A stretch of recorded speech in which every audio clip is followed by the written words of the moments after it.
Ayun, alright mga padi. So ito yung nasa video natin kahapon na Lancer pizza na dinala nung hapon na. Kasi hindi natin nagawa kasi anong oras na rin nadala, no. So ang issue nito, electrical ang issue. Ang nangyari, meron silang pinalitan na fuse dito sa may engine bay. At pagpalit nila ng fuse, pag on nila ng susi, pag on ng headlight, umusok po mga padi. So yun, so nakakatakot yun, no. So, narinig nyo naman siguro, napanood nyo naman siguro sa mga news, yung mga nasusunog na sasakyan.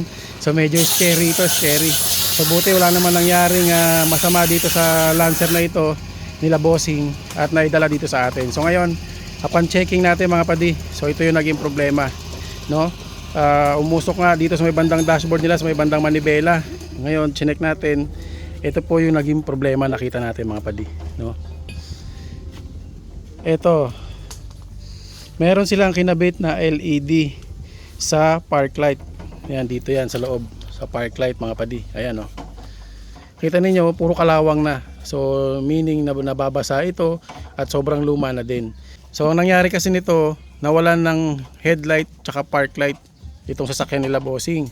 So yun, pina-check nga nila, na-check nila may pumutok na fuse dito.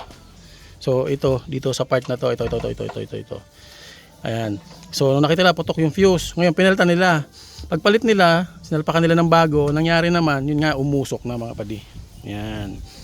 So ito, chinek natin, ito ang naging culprit ng problema. Ito yung naging cause ng problema. Nag-short itong LED na ito. Ang problema po mga padi, yung naikabit nila na fuse dito, asan na ba yung fuse dito? Yung naipalit nilang fuse dito, kasi di ba mga fuse, color coding yan. So ang problema siguro naikabit nila is substandard. So imbis na puputokin niya kapag nagkaroon ng short doon sa linya, dapat puputok yung fuse. Kaso ang nangyari, hindi pumutok yung fuse, no? Kaya nagtuloy-tuloy yung kuryente. At ang nangyari, ito yung part na umusok. Ito yung ating headlight switch. Sa column switch. Ayan po yung nangyari. Ito yung umusok ngayon. So nasira itong kanyang column switch. Ayan, oh. Sunog po. Ayan, oh. Kita niyo mga padi. Yan ang nakakatakot, no? Sa mga minsan sa mga substandard na fuse natin, hindi imbis na ang red is 10 amperes. So dapat puputok 'yun eh. Nangyari hindi pumutok. Kaya tumuloy yung kuryente, uminit yung mga wire. Kasi ito pa yung wire na nasunog dito sa may bandang engine bay side mga padi. Yan ang mga nakakatakot na kailangan nating bantayan, no? Yan. So ngayon pinalitan natin to, binaguhan natin ng wire, no? Dapat huwag kayo gamit ng mga substandard na wire, no? Mamaya iba may nagagawa kami, speaker wire ginagamit nilang pang wiring ng kotse. Iba po 'yun, hindi po pwede 'yun.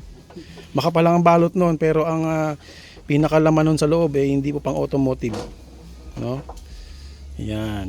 So yun lang mga padi. Yan ang mga iingatan po ninyo na i-check ninyo sa mga sasakyan ninyo, especially ngayon at sa mga lumang sasakyan na kagaya nitong mga Lancer natin na hindi natin maiiwasan, talagang yung mga wiring nito ay nagkakaroon na rin ng konting issues o yung mga problema. So kaya mga padi, tatandaan ninyo, no, pag may mga ganun tayong issue, patayin agad yung susi, kung kakayanin matanggal agad sa battery yung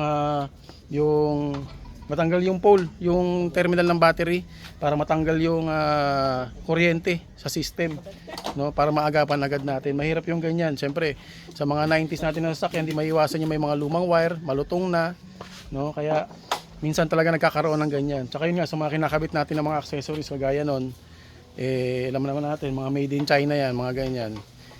Pili tayo ng mga gandang brands, no, na maayos na brand para naiiwasan natin yung mga ganyang problema.